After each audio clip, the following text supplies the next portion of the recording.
şeyler. Çok sağ ol, çok sağ ol. Ay sağ ol kızım, sağ ol. Hele saat 11'di benim kardeşim. Şiremli şaşırdı benim kardeşim. Hele saat 11'di benim kardeşim. Oh! Can! Ne mahnıdır bu? Mahire gönderin bana səhər tezdən. Benim kardeşim. Həmişə belə mehriban olun. Çok sağ ol. Siz de həmişə belə sevimli, mehriban olasınız benim əziz ailəm. Can deyib can eşidəsiz. Yumurtadan ye. Yiyirəm. Siz yemeğinizi yiyin, bana icazə verin. Ben gedirəm, sizin de çayınızı dəyişim, qaynar çay sizin, sonra probkaya düşürəm və işe gecikirəm. Ay qızım, lazım deyil, qoy qalsın. Onsuz da Əlikram məni qızım gilə aparacaq.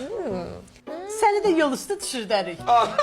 Dünya bir dəqiqə yol Otur üstü balam yüzdə. sen. Elə bir əlinlə qoydun ayma.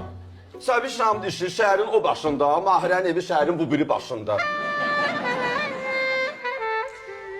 Mamçıqı, siz narahat olmayın. Ben taksi ilə gedəcəm, əsas siz rahat gedin. Alik sizi aparsın. Yaxşı, otur. Özümü naza qoyma, apararam. Onsuz da bir iki günə maşın alırsan, özün gedib gələcəksən. Nə maşın?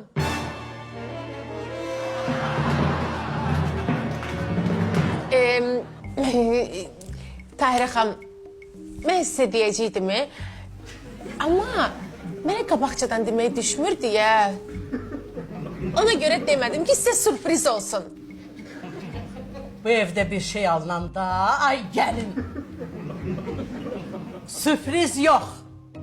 Məsləhətləşmək lazımdır.